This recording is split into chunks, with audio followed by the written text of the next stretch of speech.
Hi class! So continuation pa din ito ng sample problem natin. So now, nandito tayo sa sample problem number 7. Again, this is under ng soil permeability. At ito ay under pa din ng laboratory determination of coefficient of permeability. So mapapansin nyo class, a sand layer of cross-section, kahit hindi mo nga pa pinitingnan kahit hindi mo po binabasa, hindi po tinitingnan kung ano yung hinahanap. Pagka nakakita ng ganyan, talaga naman auto skip yan boss. Kasi nga, na-trauma ka na dun sa ka na-trauma? Na-trauma ka na sa hydraulics kasi kumukuha ka, di ba, meron tayong hydrostatic forces doon, no? Sa dams, analysis on o gravity dams. Di ba kasi napakahirap nun? Hindi na siya mahirap. No? Mahaba kasi class kasi di ba kumukuha tayo ng sobrang dami ng W doon class. So basically, sobrang haba ng process natin to get o to arrive kung ano man yung hinahanap natin. Okay? So, pero dito class, baka naman hindi mo lang binibigyan ng tsansa yung sarili mo na intindihin kung ano ba yung sinasabi dito class. Okay? So, hindi naman tayo mag-solve dito class and So, makita nyo, pag ganito, huwag nyo i-skip class. No, try nyo intindihin. Okay? Ano bang sabi? The sand layer of a cross-sectional area as shown in the figure, so binigyan naman sa atin, has been determined to exist for a 450 meter length of levee. O class, pag sinabi kasi nating levee, ano ba yung sinabi nating levee? Ito ba yung ano? Sasagi yun, sasagi. Hindi yun class ha? Liba yun. Ano? Pag sinabi kasi nating levee, so basically para ito, para siyang embankment, no? Na kung saan, ginagawa ito to actually, to prevent, no? Dun sa river kasi, for example, nalagay tayo ng levee dun sa river para ma-prevent natin na mag-overflow yung tubig gaaling dun sa river. So, basically, yun pala si levee. Okay? So, parang same lang sila ni dike o ni dike. Pero, ang alam ko, class, no, meron silang, kumbaga, distinction ni dike at saka ni levee. Okay? So, basically, yun ang ginagamit natin to prevent the overflowing of water from the river o kung ano man yung bodies of water. Okay? So, sabi dito, class, the coefficient of permeability of the sand is 3 meter per day. So, class, may ganyan talaga na 3 meter per day. Baka mamaya isipin nyo, sir, bakit may day? Hindi ba dapat naka-seconds lang yan? So, alam natin, class, na yung day ay still a unit of time. Tama ba, class? Alright. So, kung tama pala, class, sabi dito, class, ibinigyan ka ng figures. Tingnan mo, naku, aray ko, hindi mo na isosolve, i-skip mo na. Now, class, ano bang hinahanap, class? Sabi dito, class, hanapin daw natin, una, hanapin daw muna natin si hydraulic gradient I, di ba yun, class? And saka daw natin hanapin si Q, which is the flow rate in liters per second. Class, take note of liters per second. And now, hanapin daw natin si VS. Ano na yung VS? We have the seepage velocity. Na ang binigay sa ating porosity is 0.22. So, di ba, class, kung mapapansin mo, parang nabi-visualize mo na siya, no? So, sige, try natin kunin yung A. Sabi natin yung A ay I. Sabi natin ang I from your concepts ni soil permeability, ang I equal sa ano? Diba yan equal sa change in height over L. So, head loss over L. Paano natin i-analyze yung head loss dito, class? Analyze mo lang. Ano ba yung sabi ni Bernoulli energy equation? Sabi niya, the flow of water should flow from the highest point of elevation o highest point of energy to the lowest point of energy. Class, mapapansin mo, ano ba itong EL na yan? So, basically, yan si elevation at that point. Ano naman si EL? Ganun din, di ba, class? Elevation at that point. Ngayon, class, meron kang dalawang elevation na magkaiba ang elevation. Tama ba, class? Yung andito sa side na to, mas mataas kasi 160. Yung andito sa side na to is 150. Class, diba, by principle of soil permeability o what we call the Bernoulli energy equation, the water should flow from the lowest point to the highest, from the highest point to the lowest point of energy. Tapos, paano natin i-analyze yung flow of water here? So, basically, diba, class, kung ito ay puno daw ng tubig, ito yung pinakataas niya, tama? Itong part na to. Andito yung baba. So, basically, class, magkakaroon ng seepage yan sa ilalim. Saan magagaling yung seepage? So, basically, dun sa mas mataas na energy. Kasi nga, magpo-flow yung water from the highest point to the lowest point, which is yung andun na elevation is 150. Tama ba, class? O, ganun lang, class, ang pag-a-analyze mo. O, ngayon pala, ma-estimate na rin natin na yung tubig pala from here, yan ay dadaloy, tatagos, magkakaroon siya ng seepage, papunta doon sa ditch kung saan, parang, dito na pupunta yung mga katas-katas ng mga, pangit naman ng term.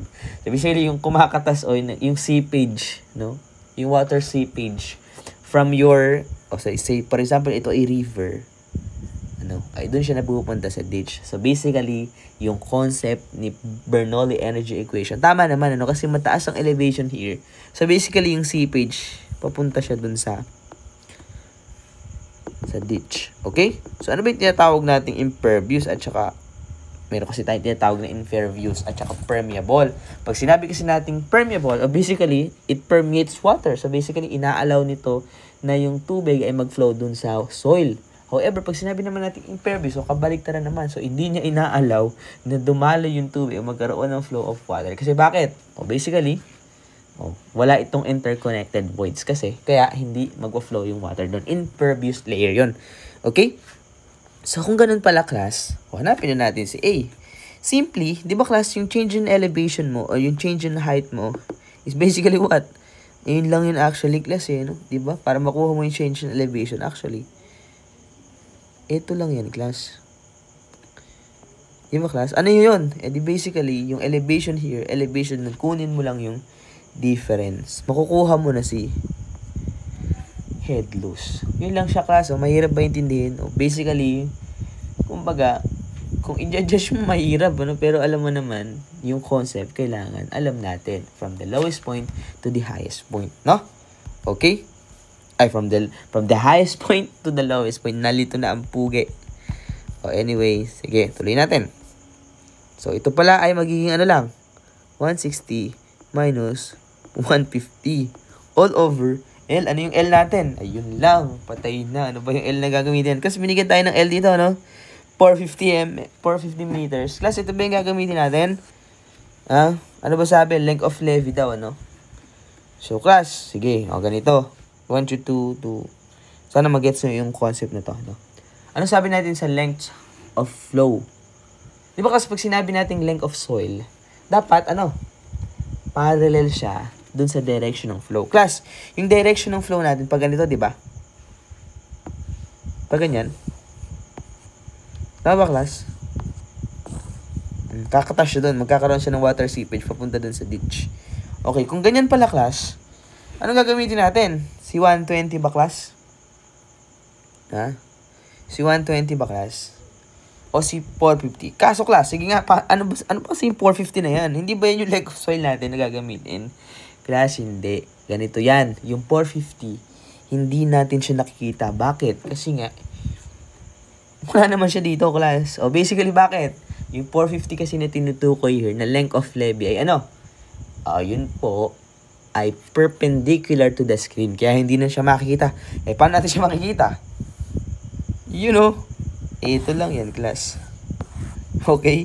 So, actually, yung 450 na tinutukoy natin, yan lang yun actually, class, Huwag ka na mag-overthink dyan, boss. So, basically, ito yung length of levee. Hindi natin siya nakikita kasi dito, nakikita natin ay nakikita mo lang yung kamalian niya. Joke lang, class. Basically, hindi mo nakikita kasi perpendicular siya sa screen. So, pag pinoject mo siya, ayun siya, class. Parang sa diba? Sa hydraulics, kumukuha ka ng 1 meter strip. Tapos yung 1 meter strip na daw na yun is perpendicular to the screen. Unless stated, okay ka, ganito yung gamitin mo. Pero dito, class, sinabi sa atin, 450 daw yung gamitin nating length of levee. Pero, class, bakit hindi natin kailangan gamitin si levee? Kasi, class, pag tinignan mo siya in 2D, pag ganun siya, class. So, basically, yung direction ng flow mo, pag ganun. Tama ba, class, pag ganun? Si 450 ay hindi naman siya perpendicular. Hindi naman siya parallel. Instead, siya ay perpendicular to the direction ng flow. Anong kailangan natin? Si 120. Yung pala yun, class. So, huwag ka na mag-overthink, So, konting analyzation and comprehension lang yan, class, Compensation. So, anyway, makukuha natin, ito pala ay kailangan 120. Hindi natin pwede gamitin si 470 o 450, Okay, length ng levee yun, not the length of soil parallel to the direction of flow. Okay? So, kung malinaw yun, class, ano sunod natin? O, basically, tapos in-skip mo na, ganyan lang pala siya, makukuha mo na yung A. Paano kung kasama to sa exam? Tapos, di mo alam anong ganun, in-skip mo kasi alakala mo mahirap. Kasi, sino ba naman kasing hindi kakabahan sa lintik na yan? Anyway, so, ako man yan, class, skip ko rin yan. Pero ngayon, alam mo na hindi ito skippable, no? Shishable to, class. Anyway, so makukuha natin 160 minus 150 over 120 ay ilan? We have 0.08333 hanggang katapusan ng mundo. Yan ay non-terminating value. Okay? So, store mo na lang to, class, sa A. Sabi natin, wala naman itong unit, no? Kasi makakancel ang unit. Ito ay maging meter. Ito ay meter. So, makakancel nga ang unit. Okay? So, ulitin natin. Kaya hindi natin ginamit si 120.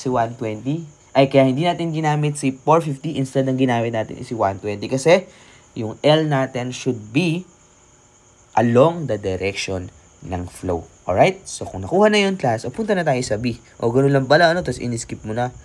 Hindi mo na binigyan ng chance. Okay? So, yung Q natin, denote natin. Ang Q natin ay equals sa Kya. Si Kya. Madami to actually, buwis itong formula nito. Madami itong formula. Actually, equal din to kay AB, Then, equal din yun kay Sarah L. Sanchez, QT. Anyway, joke lang. Okay. So, di ba sabi natin, so yung Q, basically, ganun lang, in-skip mo na, Q is equal to K. Meron ba tayong K? Kung ito yung gagamitin natin, meron ba tayong K? Actually, meron kasi binigyan ka, K, lucky, 3 meter per day. Tapos, ano pang sinabi sa'yo? Yung I. Class, yung I, kakakuha mo lang, 0.803. Tapos, A, meron kang A. Tapos, binigyan ka ba ng A? Yun lang, wala. Kung gagamitin mo din si AV, wala ka ding velocity. Kung gagamitin mo si QT, wala kang Q. Di ba, class? Kaya, paano mo kukunin si A? Alright, sige. So, mali pala to, Hindi pa pala natin masusolve. Pero, alam mo, concept lang yan. Ang gagamitin mong area, the area na active learning pa din, Kahit online class. Anyway, so, ang area na gagamitin mo should be area perpendicular to the direction ng flow. Ano ba yun, sir? Basically, asan ba ang direction ng flow natin? So, di ba, class, as we recall, ang direction ng flow natin, ayun, Di ba, class? Yung direction ng flow natin. Testing nga natin mabura. Baka hindi na mabura. Sayang ang drawing. Hindi nabura. Ayun. So, sige. Ano kung mabura? Kuwari, may tubig na lang yung ano nyo. Wala, hindi mabura. Sayang naman. Aray mo. Pwede na yan. Anyway, so, yun ang direction ng flow natin. Ang direction ng flow po natin ay pag ganun, Pag ganun. Pag ganun, anyway, kung ganun ang direction ng flow natin, anong gagamitin nating area? Class, ang gagamitin ba natin ay 120 times 1.5? Yun ba, class, ang gagamitin natin? Kasi, class, sabi mo, ito ay yung 120, ginamit mo na siya doon. Di ba yung L na ginamit natin kanina, yung 120 is the parallel, which is satisfied that the length that we should use is the length parallel to the direction of flow. However, the area is area na perpendicular to the direction ng flow. Class, alam mo naman, nagamit na si 120, hindi na pwedeng magamit yan. Ano pa hindi natin siya gagamit? Si 450, basically si 450 lang yan times 1.5. Pero, class, you have to understand this. Hindi ibig sabihin na hindi na siya nagamit. Ngayon, magagamit mo na siya. Hindi ganun, class. Analyze natin. Class, di ba ang direction ng flow niyan? Pag ganun. Tama ba, class? Pag ganun. So, basically, kapag pinroject pala natin siya, at kinuha natin yung thickness na 1.5, di ba ito lang yung, class? Yung 450, yung length ng, yung nakikita mo sa screen, ito yan, 120. Bakit hindi mo siya kailangan gamitin? Kasi hindi mo siya pwedeng gamitin. Kasi ano yung 120? Yung 120 ay length parallel to the direction ng flow. Anong kailangan mo?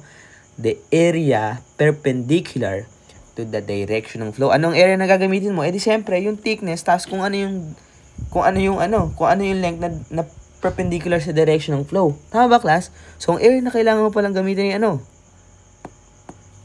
Di ba ito lang yung, class? Uy, ang laki naman yan, sir.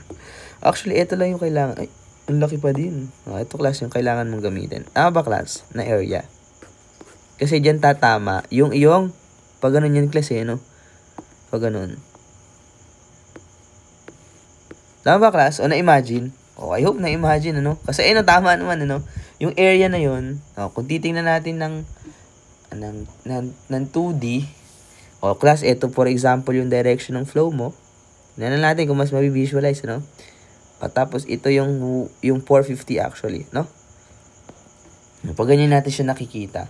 So hindi natin nakikita dito ay yung thickness kasi nasa ano tayo. Kumbaga ano ba to?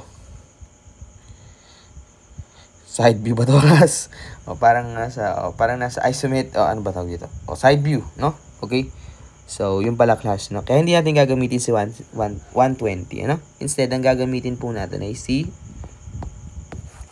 450 times yung kanyang thickness, no? Tama class? Nag-make sense na yung 450 times 1.5 ay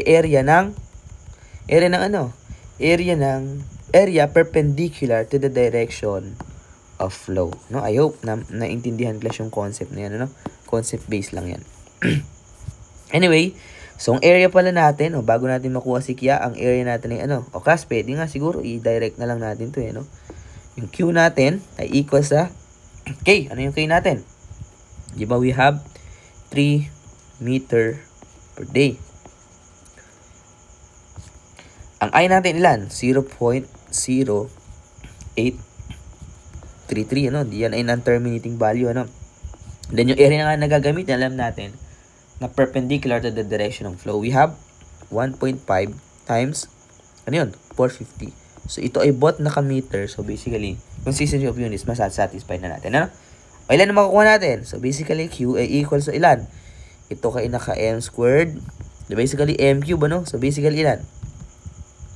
O, tama naman, ano? 168.75 cubic meter per day. Kaso, ang tinatanong ay liter per second, ano? Liter per second, ano? Ginulo ka pa. Hindi mo naman alam yun, class, no? Nalito ka na. Anyway, so alam natin na in every 1,000 cubic meter, there's 1,000. In every 1 cubic meter, there's 1,000 liters of water. So basically, in every 1 cubic meter of water is equal to 1,000 liters. Tama ba, class? O makakancel ang yung cubic meter sa makukuha natin is liters. O ngayon, kailangan natin naka-seconds. Class, ganito lang yan, no? Yung 1 day, actually, yan ay equal sa 86,400 seconds. Bakit? Saan natin nakuha yan? O, di ba, class? Sa 24 hours, sa 1 day, meron tayong 24 hours. And every hour, meron 60 minutes. Diba, class? Tapos, kung meron tayong 60 minutes, sa isang minuto, meron 60 seconds. So, times pa sa 60. O, makukuha mo dyan, 86,400. Tama ba, class? So, basically, dun siya galing, ano? Ganun lang yung class. Huwag na kayong mag-overthink dun. Anyway, makukuha natin here is Q is equal to ilan? Naka-liters per second na to, ano? Makukuha natin is 1.953125 liter per second. So, nakuha na natin yung flow rate niya, no? Huwag mong i-skip to, class. Okay, sayang naman ang points, no? Anyway, so makukuha natin, susunod is yung C. No, nakuha natin, actually, yan ang sagot dun, eh. Wala nang ibang dyan, eh. Wala nang ibang sagot dyan, yan, eh. Anyway, so yung VS natin, hinahanap natin. Sabi natin yung VS ay equal sa discharge velocity V over N. Kaso, class, wala ka pa ng B. Pero, you can say na yung B ay equal sa KI all over N. Tama ba, class? Ito ay Vicky lang din. Si Aling Vicky. Okay? So, by direct substitution, ang K natin ay ang K natin na nakuha, yung binigay kanina, di ba? 3 meter per day. Diba, class? Times, ilan ng ating I? 0.0833. Ito ay non-terminating value. All over N. Ang N natin binigay, no? Hindi naman na naka-I. So, N na agad siya. So, mas madali, 0.22. So, basically, by calculation, na makukuha nating BS ay ilan? We have 1.1363 meter per day. Okay? So, yun lang, Huwag mo iisip, class. Try mong intindihin. Baka naman ayaw mo lang siya bigyan ng pagkakataon. Okay. So anyway, so yun ang sagot natin. Okay? I hope class, naiintindihan nyo, no? Kahit parang niluluko-luko ko lang. Pero totoo yung sinasabi ko class, ano? Concept lang yan, no? Okay? So, next time class, practice, no? Actually, ito na class yun, ano?